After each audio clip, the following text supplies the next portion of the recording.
Nissan's Qashqai e-Power offers a rather different stepping stone from combustion power to EV motoring. It's an interesting confection, always an EV, yet also always petrol-powered. Who needs a hybrid?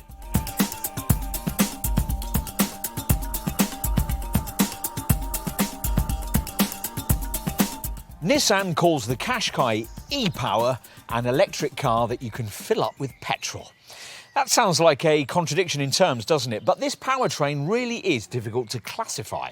It can't be plugged in, but unlike a full hybrid, the engine never directly drives the wheels. Its role instead being to power a front-mounted motor. The brand describes this powertrain as a bridging technology that'll help transition customers to the full EVs they'll have to live with in the future. And this electrified engine will be key to the brand in achieving its targeted 50% electrification sales mix by 2030. But is it worth paying extra to get this Qashqai fitted out with it? You'll need the industry's most comprehensive review, the Car and Driving Road Test, to find out.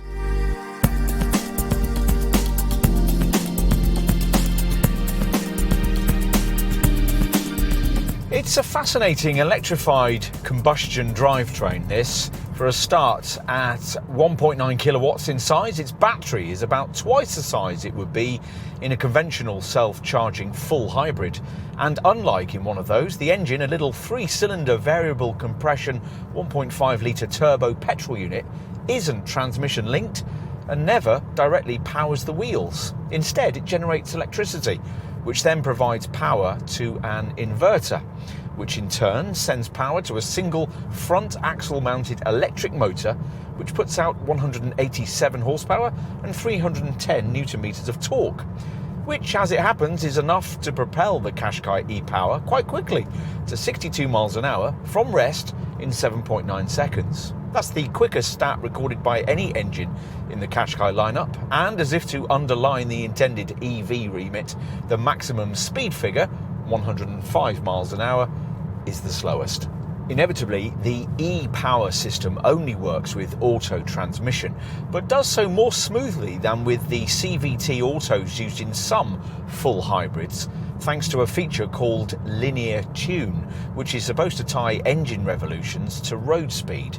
For sure, you don't get the furious revving and mooing that tends to accompany press-on progress with most more conventional self-charging hybrids. But even here, with heavy application of your right foot, the needle on the power meter ahead of you whirls around like a windmill, totally out of sync with the speedometer alongside, as the drivetrain works out precisely how it's supposed to propel the car forward. Nissan's also engineered in its iPedal tech, which on application of this little button between the seats increases energy regeneration when you come off the throttle, arresting things noticeably and useful if you're pushing on for scrubbing speed at corner entry. This doesn't slow the car as much as it would with the company's Leaf and Ariya full EVs, but it will mean that in normal motoring you'll be using the brake pedal a lot less. An EV button sits alongside the iPedal switch, supposedly for full EV driving, but it only deigns to activate if you're driving like Miss Marple at speeds which would barely allow you to overtake a bicycle. Nissan says the car will go between 1 and 2 miles on battery power alone, but we've never got anywhere close to that and have never heard of anyone who has. But that's okay, hybrids aren't supposed to be EVs, the idea instead being that the battery should cut in and out on urban trips as often as possible, as it tries to here, though we couldn't help feeling that a lot of the time the so-called VC turbo engine was being called into action to power the motor rather more often than we would have liked for maximum frugality. At least it eases in and out pretty seamlessly. There are no steering wheel paddles like you'd get with an ordinary mild hybrid automatic Qashqai, but you do get the same selection of D-mode drive settings, selectable via this little rocker switch near the gear stick. Standard is the default one, and there's Eco if you're feeling virtuous, but predictably, to make this Nissan feel in any way eager, you've to leave it in Sport. Select that, and if you're running late on your favourite twisty B road route, you might be pleased to find that this particular Qashqai remains one of the more dynamically engaging lower mid-sized family SUVs, despite this e-Power version's extra 200 kilos of weight. The steering's not been too anaesthetised, and you can string a series of faster turns together very neatly. Few potential customers will be interested in doing that, but it's quite likely they will like the idea of an EV, which isn't quite an EV, and a Qashqai variant that feels very much of its era.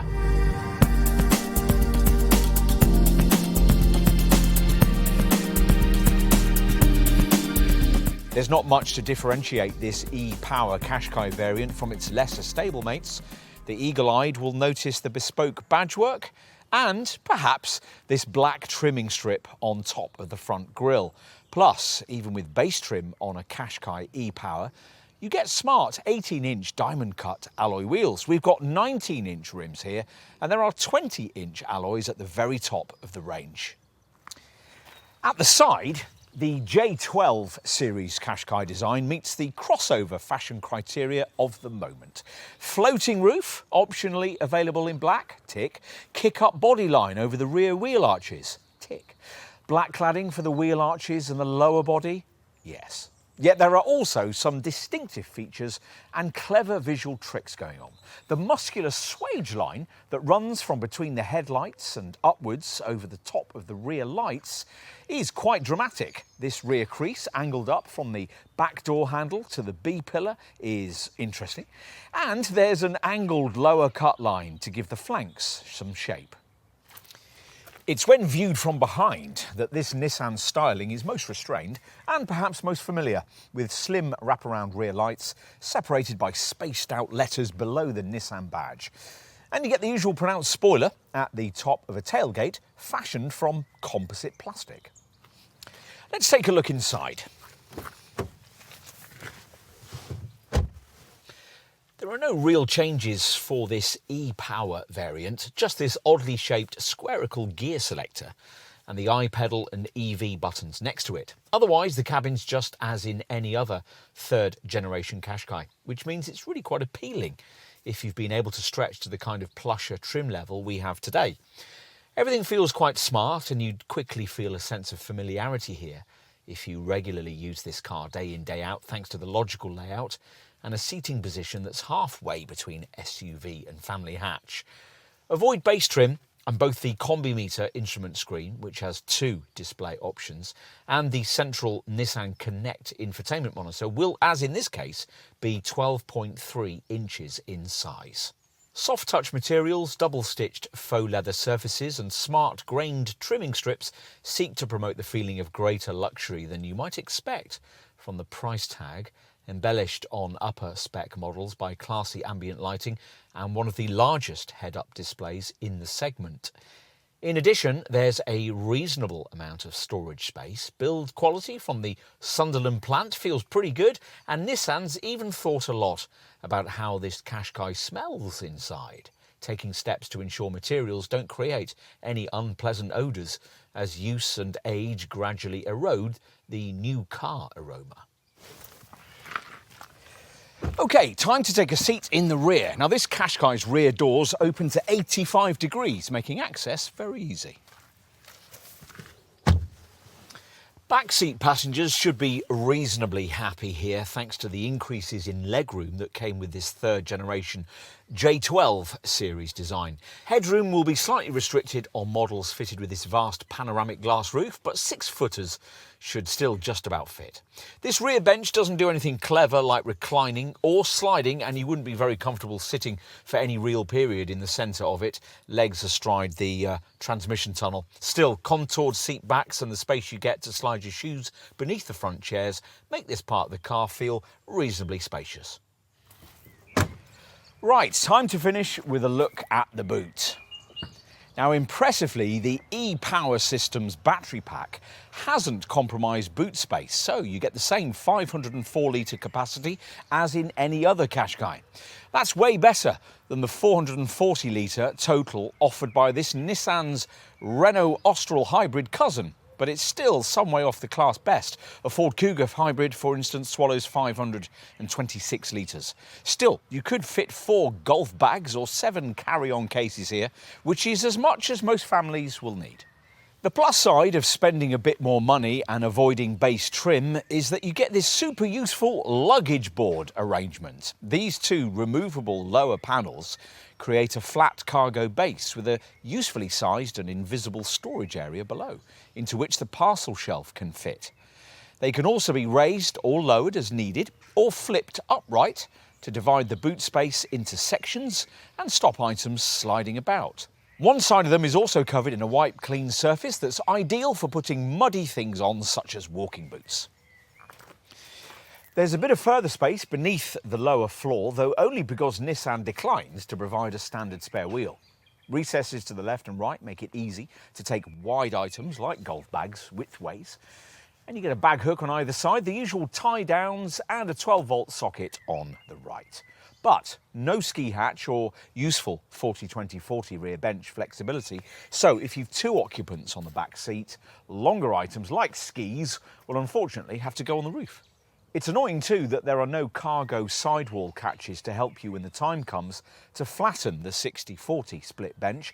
You have to go round to the side doors and pull the release catch on top of the seat backs. Once everything's retracted, up to 1,447 litres is freed up. Useful, but nowhere near class leading. Still, that'll probably be quite sufficient for most customers.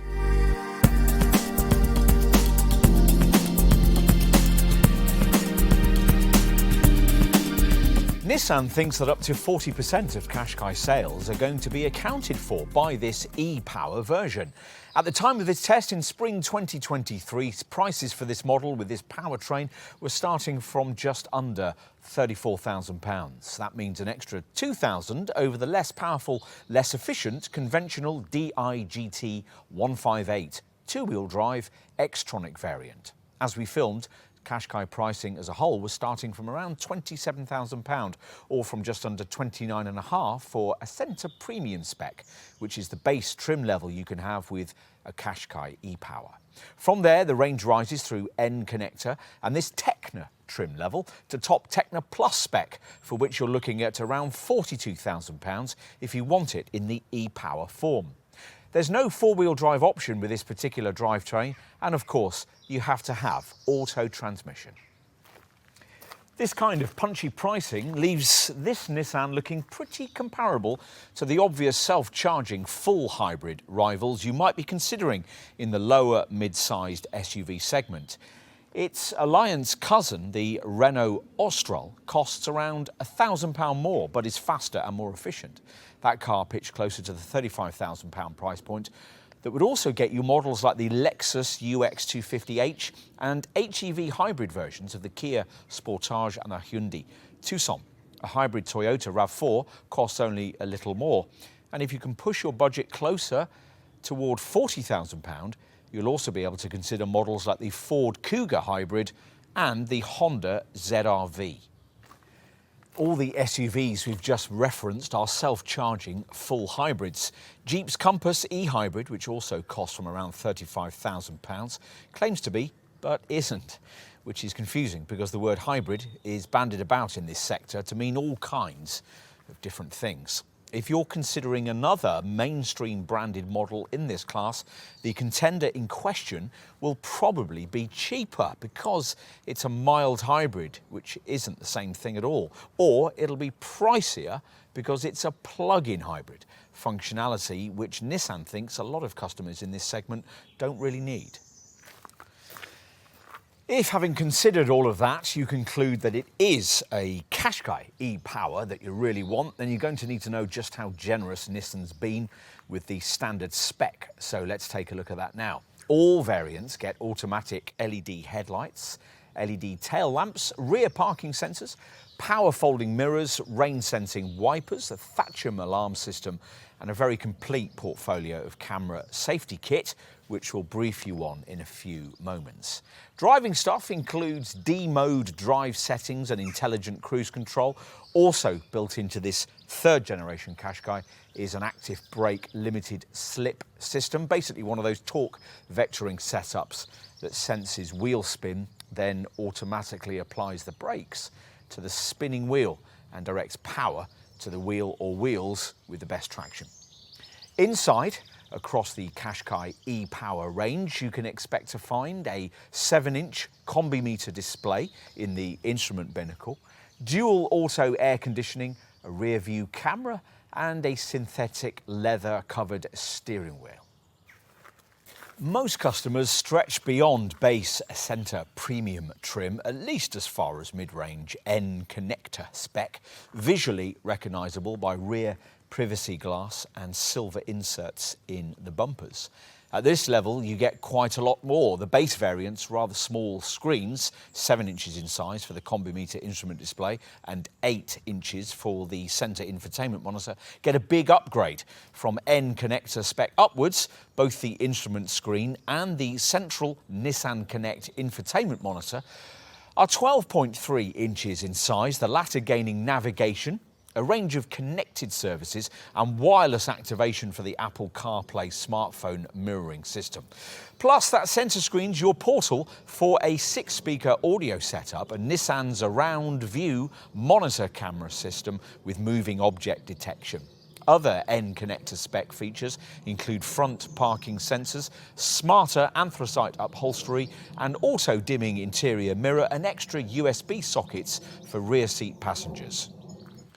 The Techna trim level we have here is where things start feeling plusher and a lot more sophisticated. Here you gain 19-inch alloy wheels, roof rails and a hands-free power tailgate. Plus the headlights feature an adaptive driving beam which can split the high beam into 12 individually controlled segments to give better illumination without dazzling others. The inside will look different too with Techna spec, thanks to leather and cloth upholstery, plus front heating and 8-way power adjustment for the driver's chair, whose lumbar adjustment feature is also duplicated by the front passenger seat at this level. There's also heat for the steering wheel and windscreen, a wireless charging mat, a 10.8-inch head-up display, ambient lighting, and you get a full-length glass roof. You also get ProPilot driver aids that use navigation data to operate more smoothly by anticipating upcoming things like bends and speed limit changes. At the top of the trim tree is the Techna Plus version, which gains 20-inch alloy wheels, LED front fog lamps, and gives you toys such as quilted leather seats with a 3-mode massage function for those up front, plus 4-way electric lumbar support for both front seats. There's an uprated Bose sound system with 10 speakers, and the vehicle key can store information about the driver's seat and mirror settings and your audio preferences. And of course, for use across the range, there's an app. There's always an app, isn't there? As usual with these sorts of applications. The Nissan Connect Services app allows you to remotely open the doors, preset the climate system, activate horn and lights, and get guided to your car if you've forgotten where you parked it. If you lend your Qashqai out, the app can also alert you if it's driven outside a preset geographic boundary or if it's driven after a certain time. Plus, you can keep track of your journeys, check tyre pressures, oil level or airbag status, and conduct a vehicle health check at any time. Bear in mind, though, that the app is only provided free of charge for the first 3 years of ownership. What about options across the range? Well, metallic paint costs extra too, of course, or you could go for a pearlescent shade like the ceramic grey we have here. If you want this two-tone roof offered in conjunction with 5 of the body colours, then you'll need to have chosen one of the top 3 trim levels. Other options are also only available in the upper trim echelons, including the wireless phone charging pad you can have on N connector models, the 10-speaker premium Bose sound system you could add into this Techna spec, and LED fog lamps that are available on Techna and Techna Plus variants. Your dealer can also introduce you to various optional packs available across the range. A chrome elegance pack adds front, side and rear finishes. A protection pack adds mud guards, luxury floor mats, and a reversible trunk liner for the boot floor. A trunk kit adds an in-car carrier and a luggage entry guard. An Explorer pack adds roof crossbars, a bike carrier, a ski carrier and a roof box. And a towing pack adds a tow bar. Let's finish with a look at safety. Now, a decent level of camera safety kit shouldn't be optional on a car of this price these days, and thankfully it isn't here, hence this car's full house, 5-star. Euro NCAP rating. A blue button on the right-hand steering spoke brings up a useful camera safety graphic showing the lane departure warning, blind spot warning and intelligent forward collision warning systems. The latter reinforced by intelligent front emergency braking that can recognise pedestrians, cyclists and junctions. There's also driver attention alert, which looks for signs of drowsiness and prompts the driver with an alarm and a shimmy of the steering wheel, and high beam assist to dip your headlights for you at night. With most other brands, you'd have to stretch to top trim or buy a pricey optional pack to get rear cross-traffic alert, which warns you of approaching traffic when you're reversing out of a space. It's standard here. And on a Qashqai, this works with intelligent rear automatic braking, which applies the brakes if an object is detected while you're reversing, a child or a dog in your driveway, for instance. It's annoying that other makers think features like this are a luxury.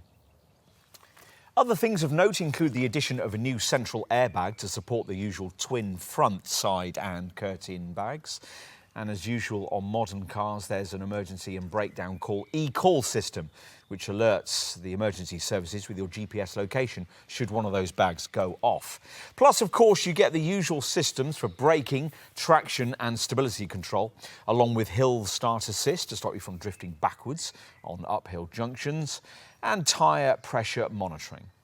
We mentioned traffic sign recognition earlier.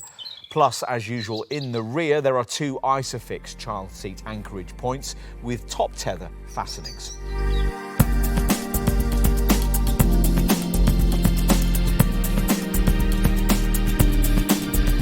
European crossover customers spend more than 70% of their time driving in urban and suburban environments, which is why this Qashqai e-Power allegedly spends more than half of the WLTP-rated combined cycle with its engine switched off.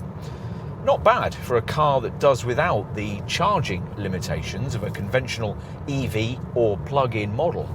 In our driving section, we told you how the e-Power system's electrified elements worked. Well, the combustion part of the setup's pretty clever too. Instead of using conventional connecting rods, the VC turbo variable compression engine's pistons are joined to the crankshaft via multi-link motor-driven devices, which vary the top and bottom dead centre of the pistons. No, we don't understand the technicalities either, but what we can appreciate is the end result, which allows the engine to adopt a high compression state when you want performance, or a low compression state when you're lifting off and trying to promote economy. The transition between differing compression ratios is seamless, with no input required from the driver. Let's get to the figures. This Qashqai e-Power delivers up to 52.3 mpg on the combined cycle and up to 119 grams per kilometre of CO2. That's with base Ascenta Premium trim. With the bigger wheels fitted further up the range, the CO2 reading rises a little to 122 grams per kilometre with top Tecna Plus trim. That's pretty impressive for a 187 brake horsepower engine, and it looks even better if you compare the returns against those of a DIGT 140 horsepower petrol Qashqai model with manual transmission, which manages up to 44.3 mpg and 143 grams per kilometre in base trim form. You can monitor your attempts at frugality via a graphical fuel economy history screen in the trip computer section of the instrument display.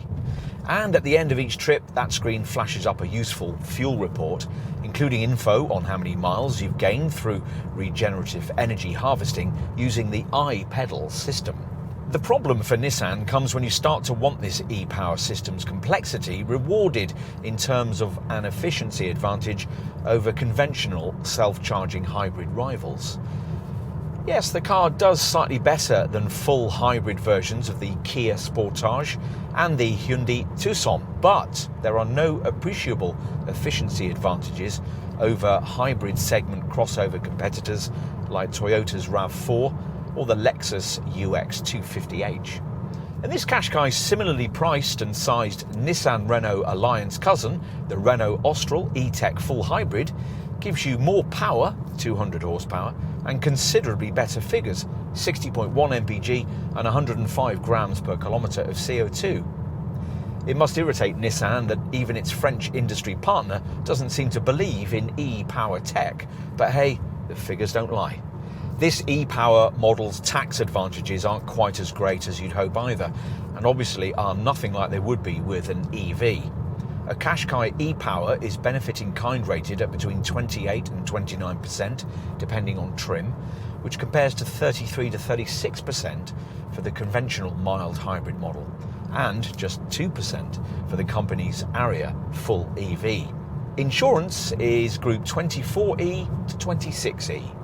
Like other Qashqais, this one's covered by a 3-year, 60,000 mile warranty, and that's average by class standards, but shorter than the 5-year unlimited mileage warranty of the Hyundai Tucson Hybrid and the 7-year, 100,000 mile warranty of the Kia Sportage Hybrid, though you can pay to extend the duration or distance covered by Nissan's package. There's also breakdown assistance included from new for the first 3 years you own the car, and for a year following each service at a Nissan dealer. In terms of servicing, the standard intervals are every 12 months or 18,000 miles, and there are a number of deals that allow you to pay monthly to cover services over a 2, 3 or 4 year period.